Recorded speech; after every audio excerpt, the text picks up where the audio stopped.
Hi everyone, Paul and Matt here from Fiduciary Wealth. Today we're talking about Category 2 in Gibraltar. Okay, for those who don't know, this is a special tax scheme in Gibraltar for high net worth individuals. I think it's going to become even more popular with the new residency changes that are happening in Gibraltar, which we talk about in other videos. Don't worry if you miss those. But today we want to talk about the Category 2 scheme. What is it? How can people benefit from it? Paul, over to you if you can explain a little bit for us. Yeah, I mean, the Category 2 Gibraltar or Cat 2 Gibraltar scheme is one of the most searched residency routes for high net worth individuals from the UK. Again, the caveat that we do not know when they reopen Gibraltar residency next week, whether they're going to make some tweaks and changes to the regime, but it's not designed for everyone.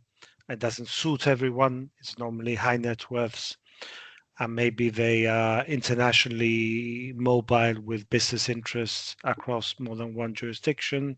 Not always the case. It could be a UK national high net worth with UK businesses, but equally it could attract people who are entrepreneurs with global business interests, and they want to pay a flat rate of tax.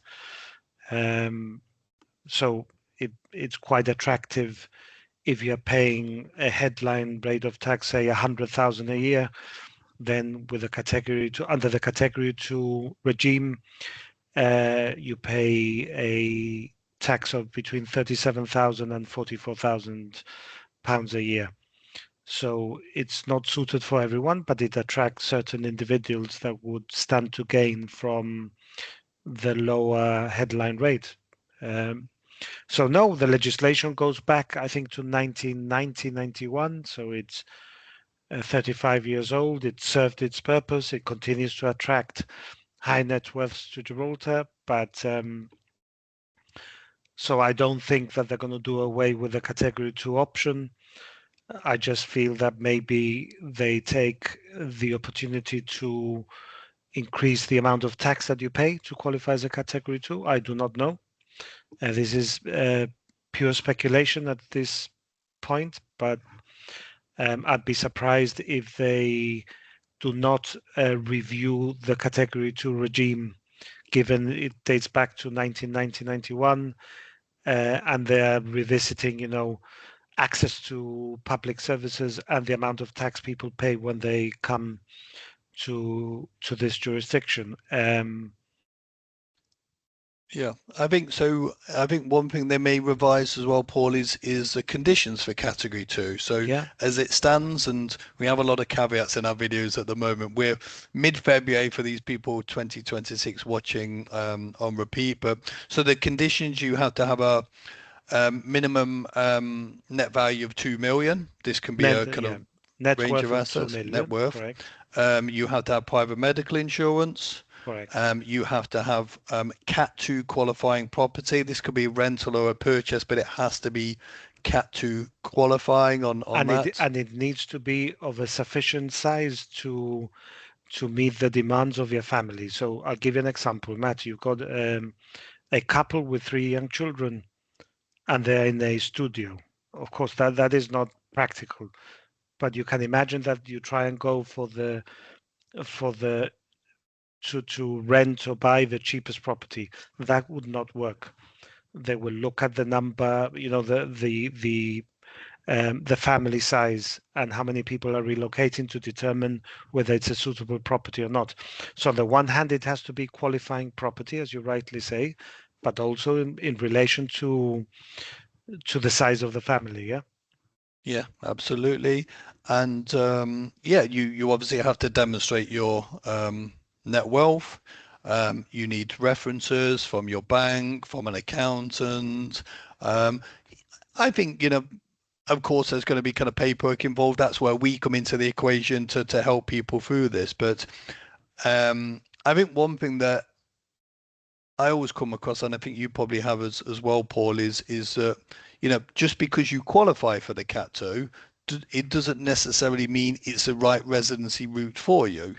I've seen maybe retirees and, local so-called agents or legal reps here pushing people through to the Cat 2 because they want to promote Cat 2, whereas it could be more tax efficient using a different route. And I think anyone looking to gain residency in Gibraltar is very important to evaluate the two routes. I mean, I spoke to someone recently, and he's using a legal firm here who I won't mention, but he was saying, yeah, they're looking at the category two for me, and this is a kind of pensioner who would qualify, and they are forcing him to a route where you're paying a minimum amount of tax with 38 grand, whereas if he can qualify as a pensioner, that takes down to zero. So I think that's very important that you're not pushed into that. Have you come across that, Paul? I've come across it all the time. It's common practice, and I find it very hard because we have a duty of care to the client. And I know that we are conflicted to some extent because, on the one hand, we owe it to the jurisdiction that that when we process cases, that people are paying their fair share of tax. It is not our obligation. It is not our responsibility. It's up to the politicians to create schemes where there's a fair balance between the tax you pay, the minimum tax you pay for access to all these public services. It's not our responsibility, but I can understand that, we are not trying to rig the system because I think it's counterproductive. But our duty of care is to the client. And when practitioners are shoving category two as the one size fits all, when very often that's not the case, I find it particularly hard from an ethical standpoint. I have to say that it doesn't matter to me who's watching, but it's the truth. Now, one of the advantages of category two, when the other residency routes are closed, but you qualify as a category two, but you don't necessarily want to pay that level of tax, is that category two allows you to pivot. So if you qualify as a on self-sufficiency grounds on other routes, you cannot then upgrade or change to category two and say, no, now it's more beneficial to me to become a category two. So I'm not going to be self-sufficient, or I'm not going to be HEPS, I'm not going to be something else, because there's different pathways to residency. However, if you qualify the first year as a category two resident individual, you can subsequently in year two, year three, change and qualify on self-sufficiency grounds or something else. So you can pivot as things stand now. So I think that's worth mentioning, that if you've got the net worth, but the tax is exorbitant, well, at least you pay for a year or two until you qualify under some other residency pathway. That is possible.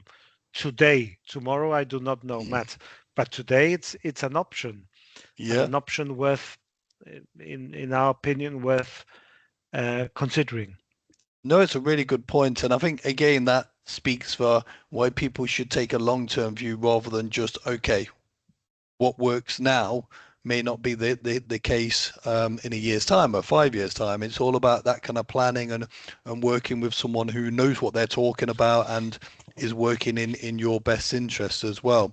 So that's good. I guess one thing we have to say is, we talk about what's happening now. People may say, okay, but what about the changes? I'm pretty sure we'll be back with a video once they make the new announcements. I mean, my biggest concern, Matt, which you asked me earlier, have you seen this, and that? And my biggest concern is that it's become, I mean, in some cases, some practitioners will promote category two on the basis that you qualify just meeting the minimum conditions, which is 1 day. But that is not entirely true. It is true insofar that there's no requirement in terms of the number of days. But to become fiscal resident in Gibraltar, you need to spend either 183 days or 300 days over 3 consecutive tax years, which averages out on 100 days. So the lower requirement is 100 days. Now, to promote category 2 on the basis that you don't need to spend more than a day or whatever they say, whilst it's true, factually true, then you're not a fiscal resident here and you get challenged by a third country. I think it's very unethical and very naughty to promote it on that basis and to mislead clients. And that we're not prepared to do. We're not going to compromise on giving best advice to get someone to become a category 2 individual. Because I mean, it won't stand the test of time, and a third country will soon be rubbing their hands and claiming tax. That doesn't work. It doesn't work anywhere. Yeah. With the common reporting standard and global standard, there's minimum day stays to qualify as residency, and 1 day is frankly it's nonsense to go out and promote it on that basis. And I know that some real estate companies want to sell property and then dabble as experts in Gibraltar residency. Not that it's complicated. And then to effect a sale, um, they're prepared to promote it on the basis that you don't have to do any days. But I think it's terrible. Yeah. As a No, jurisdiction absolutely. that we should even sell it on that basis. Yeah. Um, No, I think it's very worth saying, yeah, just because somebody has a category 2 certificate, that doesn't mean they can't trigger tax residency elsewhere. And obviously the two common locations are probably Spain and the UK. And if you think that you can spend significant time in Spain and have your home in Spain, or likewise in the UK, but say you try to go to HMRC in the UK or Hacienda in Spain and say, no, no, no, I know I'm living in here, but I've got my tax certificate in Gibraltar, I've got my cat too. Let's see what they say, and I would love to be part of that conversation. So yeah, it's important. but the problem is, Matt, that people want to hear what they want to hear. Of course. And some practitioners are prepared to tell them what they want to hear, Yeah, but we are yeah, not. And no, definitely. that is the difference. Yeah. But I would say, Paul, I don't think negative is my word, but we're being factual. But I think also we have to point out for the right people, category 2 is an amazing scheme. It Agreed. can be, but it has to be for the right people. And that's Correct. the I mean, great. and each client is different. Their circumstances are different. Their net worth, what they want to achieve, where they think they can save, and it depends on the overall situation rather than the one size fits all. And I would say that maybe category 2, as things stand now, is probably um, in terms of the residency cases that we process, the fewer, yeah. And whether that changes or not remains to be seen. That the fewer, but look for the right person. Of course, we promote category 2, and we're not trying to rig the system, but we also owe a duty of care to the client, and it is, that inner conflict that we have to be fair to jurisdiction whilst um, serving our clients in the best possible way. Absolutely. Perfect. So those watching, they now know what category 2 is. They may want to consider other routes. So watch our next video where we talk about taxes in Gibraltar, and then you have the full picture.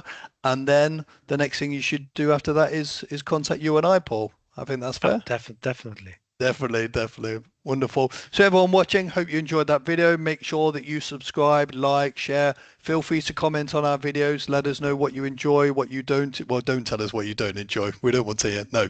Tell us what you want. And we'll be back with another video very soon. Bye-bye. Bye.